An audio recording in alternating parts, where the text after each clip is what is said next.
नमस्कार, जम्मू कश्मीर की खास बुलेटिन देख रहे हैं आप और मैं हूं चेतना शर्मा। आपके साथ बुलेटिन की शुरुआत करते हैं और सबसे पहले बात होगी जम्मू की। अगर बात करते हैं तो जिस तरह से घाटी में जो तैनात किए गए हैं आरक्षित वर्ग के जो मुलाजिम, वो अब जो है प्रशासन से जो है खफा नजर आ रहे हैं। जम्मू में भाजपा के मुख्यालय के बाहर जो है उन्होंने प्रदर्शनों का दौर एक बार फिर जो है शुरू किया है। आपको बताएं कि सरकार के वेतन संबंधी बयान ने आग में घी का काम किया है। उपराज्यपाल मनोज सिन्हा की अगर बात करते हैं तो कल जो है उनकी तरफ से एक स्टेटमेंट दी गई थी जिसमें उन्होंने ये कहा था कि घर बैठे वेतन जो है अब इन मुलाजिमों को नहीं दिया जाएगा। और इस ऐलान के बाद से ही जो है लगातार इन आरक्षित वर्ग के मुलाजिमों की अगर बात करते हैं तो ये लगातार जो है प्रशासन से खफा नजर आ रहे हैं और प्रदर्शन भी जो है वो किया जा रहा है। कल भी अगर बात करते हैं तो इनकी तरफ से जो है प्रदर्शन किया गया जिसमें इन्होंने साफ तौर पर यह कहा कि इनकी जो जिंदगियां हैं, इनकी जिंदगियों को जो है इनके वेतन के साथ जो है तोला जा रहा है। और एक तरफ जहां आतंकियों के निशाने पर हैं ये लोग और दूसरी तरफ जहां अब ये प्रेशराइज जो है इन्हें किया जा रहा है और इन मुलाजिमों को जो है ये कहा जा रहा है कि अब कश्मीर जाकर जो है ये अपनी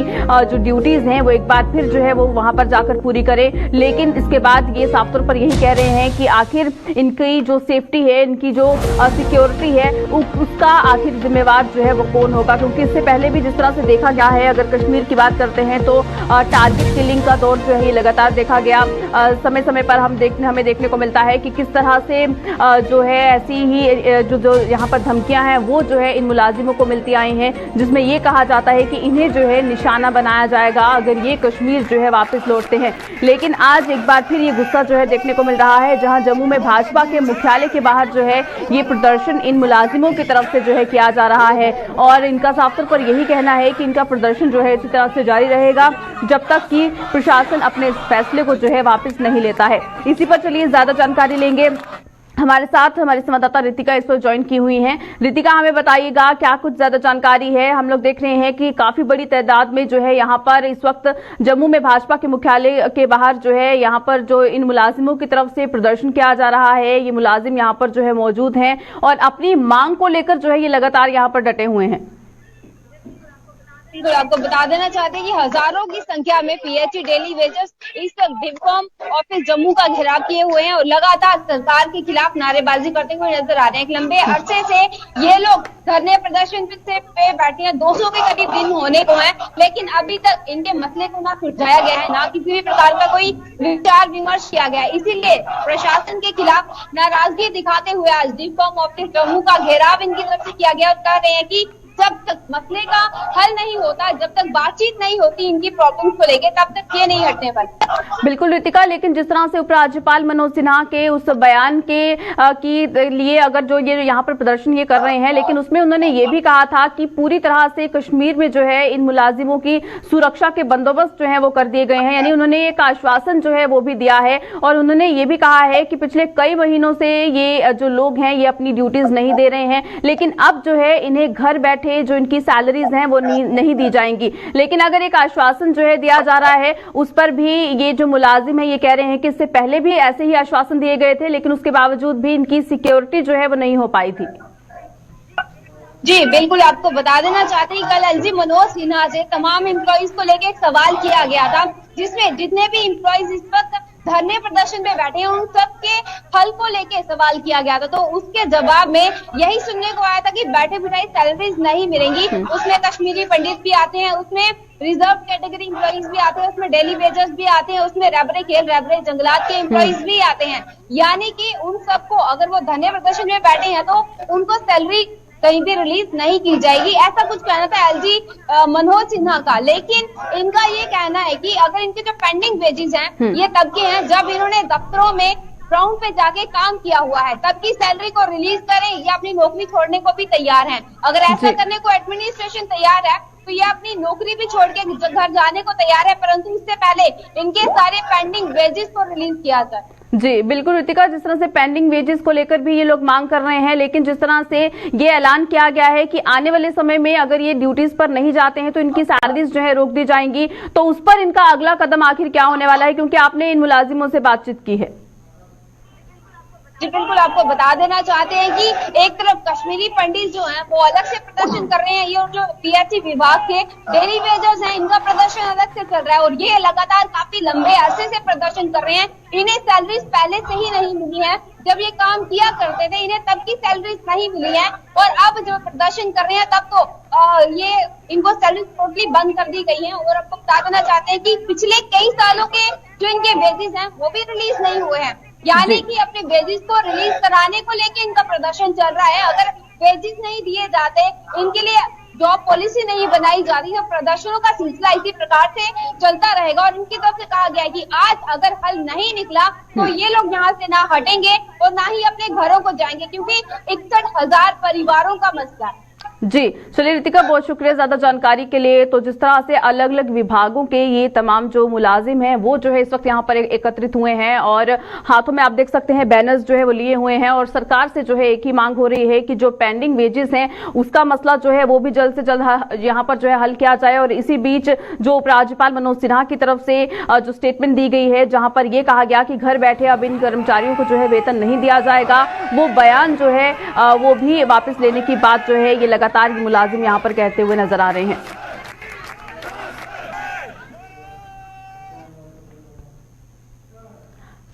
जाएंगे, रुक करते हैं डोडा की ओर। डोडा में आपको बताएं चिनाब रेस्क्यूअर्स की टीम जो है वो भी अब वहां पर प्रशासन से खफा नजर आ रही है और कुछ इल्जामात जो है वो वहां पर जो है उन पर लगाए जा रहे हैं, जिसमें उनका ये कहना है कि जो जरूरी संसाधन है जो इन चिनाब रेस्क्यूअर्स को जो है दी जानी चाहिए थी वो उन्हें जो है नहीं दिए जा रहे हैं। और ये आरोप जो है लगातार अब प्रशासन पर लगाते हुए नजर आ रहे हैं ये चिनाब रेस्क्यूअर्स की जो टीम है। चिनाब दरिया में आपको बताएं रेस्क्यू ऑपरेशन के लिए चिनाब रेस्क्यूअर्स की जो टीम है ये जानी जाती है। जब भी कोई ऐसा हादसा जो है वहां पर पेश आता है तो हर मुसीबत के साथ जो है लड़ने के लिए उस वक्त वहां पर चिनाब रेस्क्यूअर्स की जो टीम है वो वहां पर जो है मौके पर तैनात रहती है। और इसी के साथ जो है पुलिस विभाग की बात करते हैं, एसडीआरएफ एनडीआरएफ टीम्स की अगर बात करते हैं तो उनके साथ मिलकर जो है वहां पर ये पूरी तरह से मदद के लिए जो है वहां पर उतर जाते हैं। लेकिन जिस तरह से अब डोडा प्रशासन पर जो है ये आरोप लगाए जा रहे हैं जिसमें ये कहना है इनका कि इनके लिए भी कुछ ऐसी जो है जरूरतें हैं जो पूरी की जानी चाहिए थी, लेकिन प्रशासन जो है इनका बिल्कुल भी साथ नहीं दे रहा है। जरूरी कुछ ऐसे संसाधन हैं जिनकी आपूर्ति जो है जल्द से जल्द करने की इन्होंने मांग की थी, लेकिन उसके बावजूद भी उन संसाधनों की आपूर्ति जो है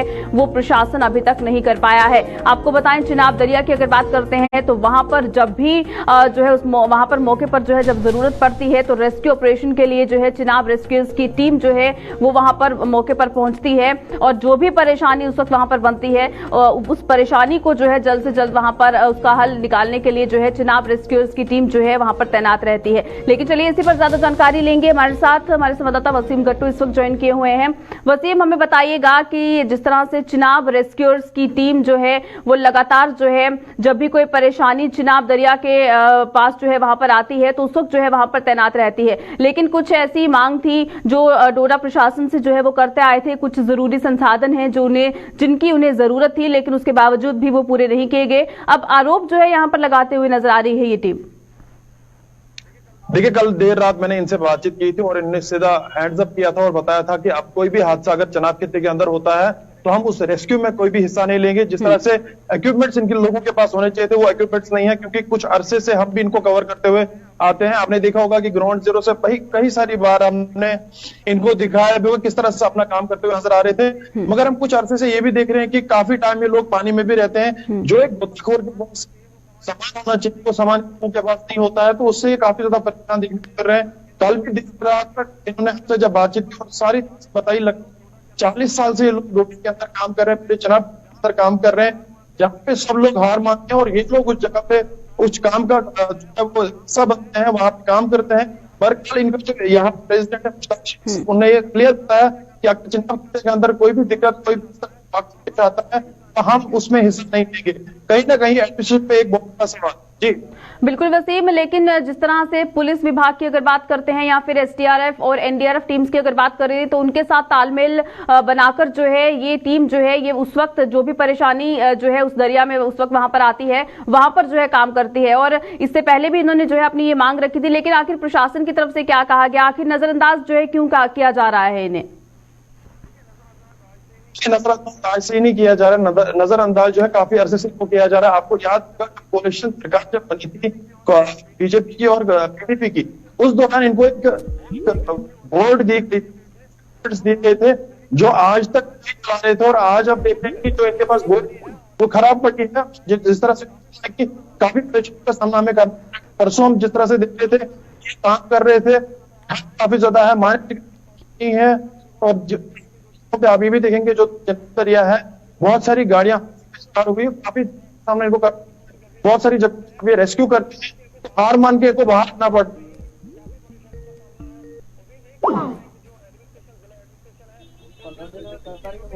उसको हल करेगी। जी चलिए वसीम, बहुत शुक्रिया ज्यादा जानकारी के लिए। तो जिस तरह से चिनाब रेस्क्यूज की टीम जो है ये अब प्रशासन से जो है कहीं ना कहीं जो इन्होंने मांग कर रखी थी उस पर जो है जब काम नहीं हुआ है तो अब डोडा प्रशासन से ये अब नाराज नजर आ रही है और जो भी इक्विपमेंट्स की इन्हें जरूरत पड़ती है जब भी ये काम करते हैं उन संसाधनों की आपूर्ति ना हो पाने की वजह से इन्होंने आरोप जो है अब डोडा प्रशासन पर लगाया है। लेकिन अब प्रशासन की तरफ से और कितना वक्त जो है लिया जाता है इनकी मांगों को पूरा करने के लिए ये जरूर देखना होगा।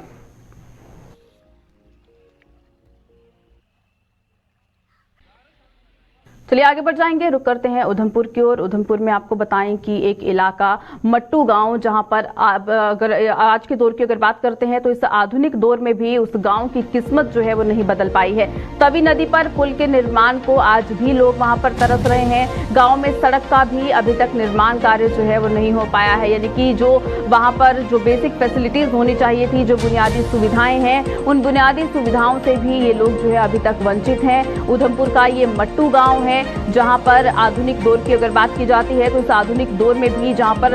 रोड कनेक्टिविटी की बात होती है या फिर तमाम जो बेसिक फैसिलिटीज हैं वो उनकी आपूर्ति करने की जहां पर बात होती है तो ये तमाम फैसिलिटीज जो है अभी तक यहाँ के इन लोगों को नहीं मिल पाई है। और तवी नदी की अगर बात करते हैं तो वहां पर अभी तक जो है पुल का निर्माण भी नहीं किया जा सका है, जिस वजह से लोगों को वो पुल जो है क्रॉस करने में काफी ज्यादा परेशानी होती है। जब उसमें वहां से जो है ये लोग जब भी ट्रैवल करते हैं तो उन्हें कई सारी दिक्कतों का सामना जो है उस वक्त वहां पर करना पड़ता है। लेकिन उसके बावजूद भी आखिर प्रशासन की तरफ से अभी तक जो है वहां पर कोई ऐसा काम क्यों नहीं किया गया, क्योंकि हर बार जो है यही कहा जाता है कि जो भी दूर दराज के जो इलाके हैं, जो भी रूरल एरियाज हैं, वहां पर भी हर तरह की सुविधा पहुंचाने पर जो सरकार है वो काम कर रही है। लेकिन कई सारे ऐसे इलाके जो है आए दिन देखने को मिलते हैं जहां पर ना ही सड़क की कोई ऐसी सुविधा है, ना ही बिजली और पानी की सुविधा जो है वहां पर देखने को मिलती है। लेकिन अब जिस तरह से उधमपुर का ये मट्टू गांव है, यहाँ पर आखिर जो है अभी तक क्यों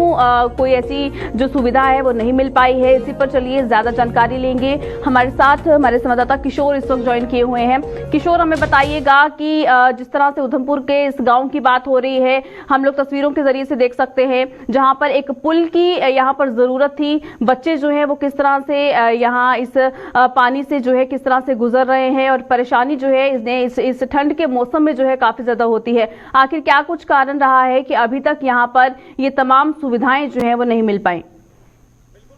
बिल्कुल चेतना, ये देखिए, ये उधमपुर डिस्ट्रिक्ट से 70 से 80 किलोमीटर की दूरी पर ये सोहोन इलाका है। ये मोटू पंचायत का एरिया है। यहाँ पे जब हम यहाँ पे 3 से 4 घंटे पैदल सफर करके इस गांव के अंदर पहुंचे, हमने ये साफ तौर पर देखा कि ना यहाँ पे सड़क है और ना ही कोई आए दिन तक इस गांव के अंदर जो है वो स्कीम पहुंची है। और बड़ी बात मैं आपको बता दूं कि ये जो इलाका है ये डिस्ट्रिक्ट कठुआ और डिस्ट्रिक्ट उधमपुर के दोनों में ये एरिया पड़ता है। लेकिन लोगों के मुताबिक इनका ये साफ तौर पर कहना है कि 10,000 से ज्यादा यहाँ इस गांव के अंदर पॉपुलेशन है। लेकिन कई सालों से इनकी एक ही मांग है कि हमें जो है वो एक ब्रिज, यानी कि ये जो तवी नदी है, इसको किसी ना किसी तरह से हमने क्रॉस करना है। लेकिन आए दिन हमने ये देखा है कि इस गांव से अंदर जब हम पहुंचे, हम खुद हैरान हो गए कि अभी तक इस गांव के अंदर जो है वो सड़क तक नहीं है। एक तरफ सरकारें ये कहती हैं कि हम हर गांव के अंदर जो है वो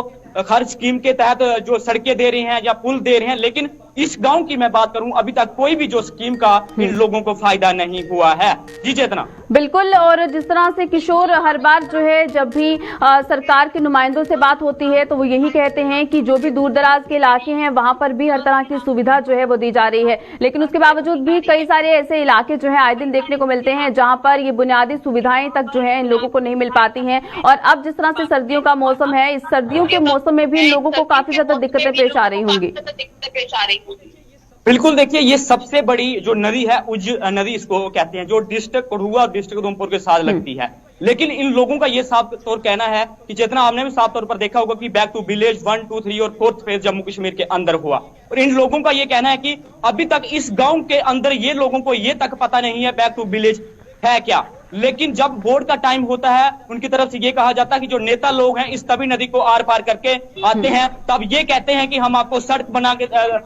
के देंगे, हर चीज आपको देंगे, पुल देंगे। लेकिन इनका ये कहना कि अगर सरकार के पास इतना पैसा नहीं है, यहाँ पे एक झूला पुल ही होता तो हम इससे आसानी से आर पार कर सकते थे। लेकिन बड़ी बात हमने ये देखा है कि जब कोई इस गांव के अंदर बीमार हो जाता है तो जो पुराने जमाने के जो लोग थे वो चार पाई पे उठा के जो लोगों को जो हॉस्पिटल जहाँ CSC या PSC जो गांव के अंदर सेंटर होते हैं वहां पे लेके जाते थे। लेकिन उसी तरह का हाल इस गांव के अंदर बना हुआ है और लोगों का ये साफ तौर पर कहना है कि जिस तरह से ये दावे किए जा रहे हैं कहीं ना कहीं वो ग्राउंड पे हमें भी देखने को नहीं मिले। हम भी 3-4 घंटे के पैदल सफर करके इस गांव के अंदर पहुंचे, लेकिन अभी तक सड़क के साथ साथ आपको बता दूं कि इस तवी नदी को आपने तस्वीरों में भी साफ तौर पर देखा होगा कि किस तरह के बच्चे जो नौजवान है इस तवी नदी को आर पार करते हैं और अपनी जान को जो है वो जोखिम में डालकर आए दिन यहाँ से गुजरते हैं। फिलहाल अभी जो सर्दियों का मौसम चल रहा है, बरसात को दिनों की मैं बात करूं, लोगों का ये कहना है कि जो लोग आ रहे हैं, जो पार हैं, इसी तरह से कई दिन वो अगर ये पूरी तरह से ये तवी नदी भरी हो तो लोगों को जो है वो काफी दिक्कतों का यहाँ पे सामना करना पड़ता है। जी चेतना। जी चलिए किशोर, बहुत शुक्रिया ज्यादा जानकारी के लिए। तो जिस तरह से लोगों को जो है इस आधुनिक दौर में भी परेशानियों का सामना करना पड़ रहा है, बार बार इन्हें आश्वासन जो है वो जरूर दिया जाता है, लेकिन उसके बावजूद भी वो आश्वासनों पर जो है काम नहीं होता, जिस वजह से ये लोग जो है आज भी परेशानी भुगत रहे हैं।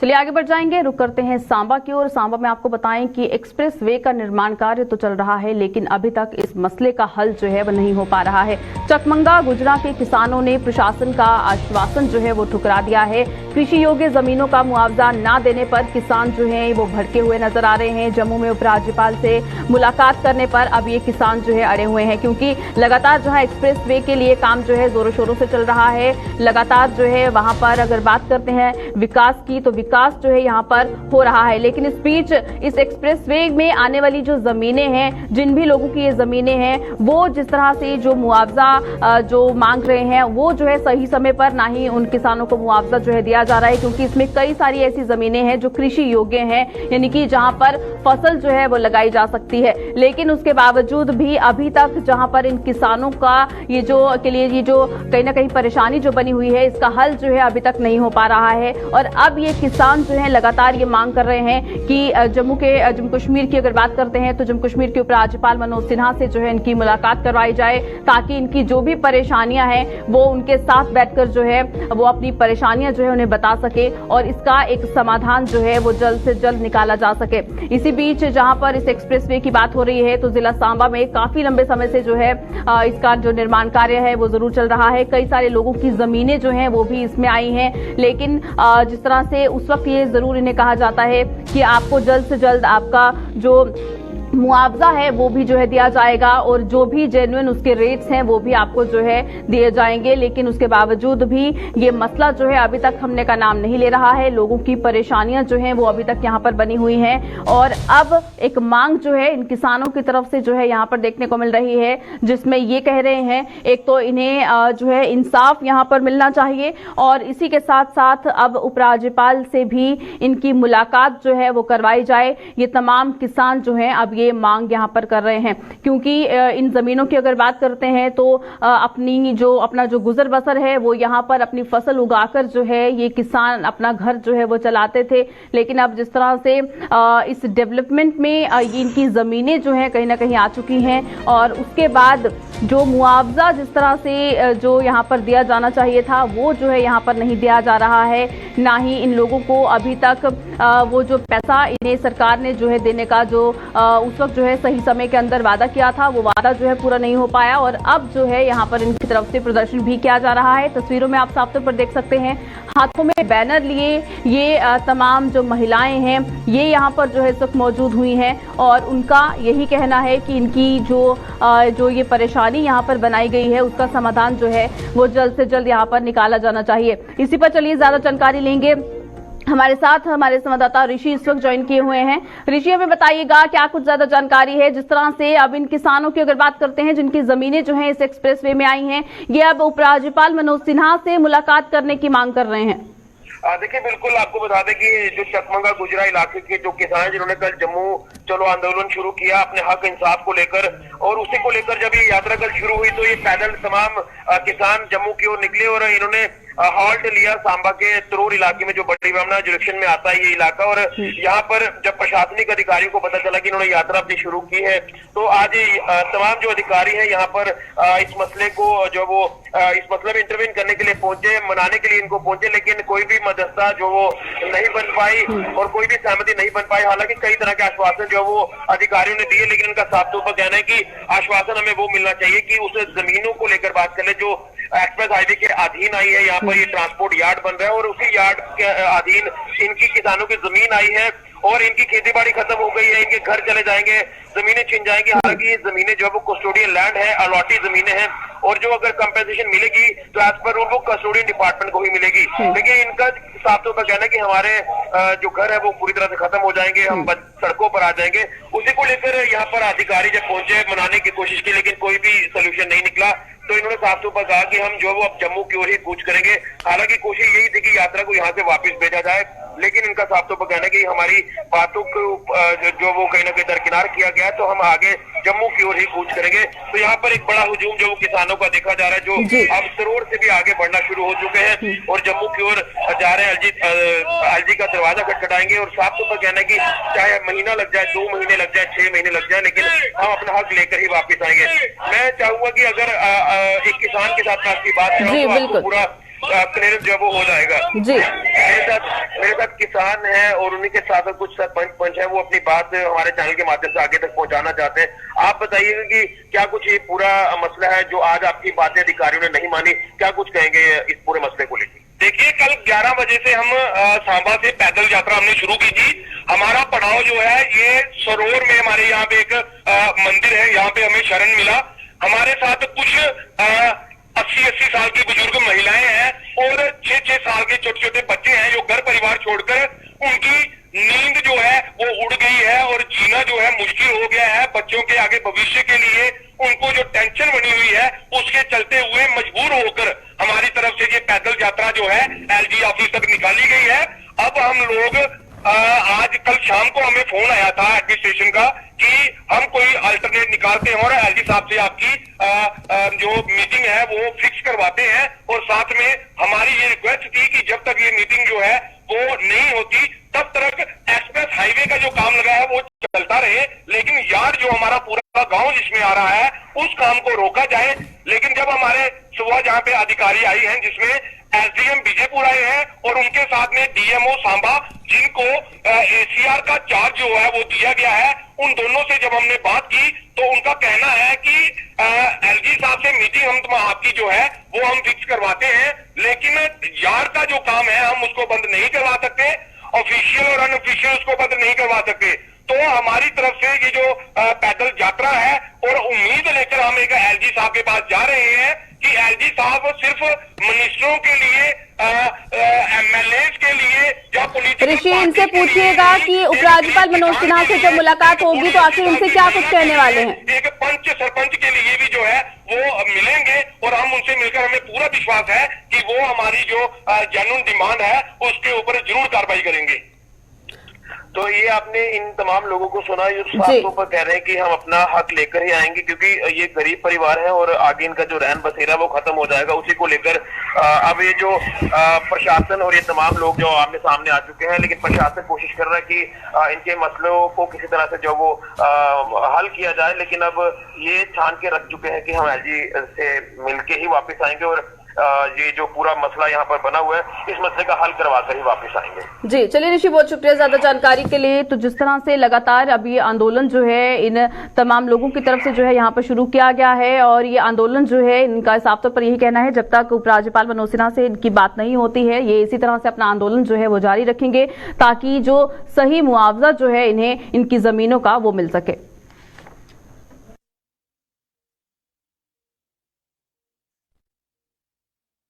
वहीं कोविड को लेकर केंद्रीय स्वास्थ्य मंत्रालय द्वारा जारी किए गए अलर्ट के मद्देनजर जम्मू कश्मीर का स्वास्थ्य विभाग भी सतर्क हो गया है। बात करें अगर जम्मू की, तो यहां जीएमसी अस्पताल किसी भी स्थिति से निपटने के लिए कमर कस चुका है। जीएमसी की प्रिंसिपल डॉक्टर शशि सूदन शर्मा ने बताया है कि कोविड की पूर्व में आई लहरों के दौरान जो इंतजाम किए गए थे उनमें ढिलाई नहीं बरती गई है और अब भी अस्पताल प्रशासन पूरी तरह से तैयार है। उन्होंने कोविड एप्रोप्रिएट बिहेवियर का हवाला देते हुए लोगों को इसका सख्ती से पालन करने की हिदायत भी दी है।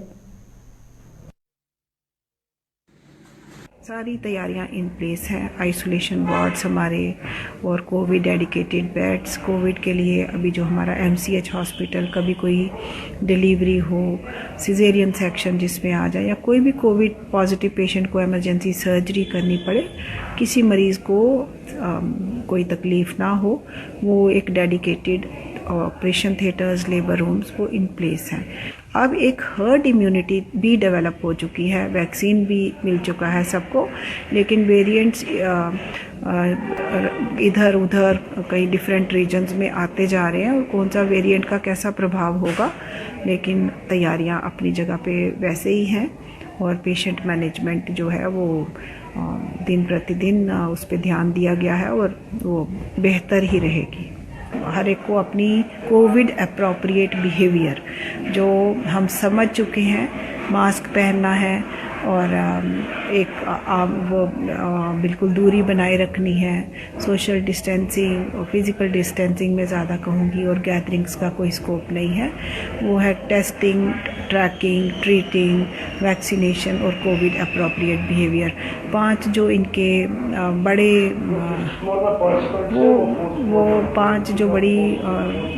इसके हम सिद्धांत बना चुके हैं, उन पे हमें बिल्कुल टिके रहना है और वैसे ही कंटेनमेंट मेजर्स पे फोकस करना है जैसे आज तक किया। चलिए, बुलेटिन में फिलहाल इतना ही। दीजिएगा इजाजत। नमस्कार।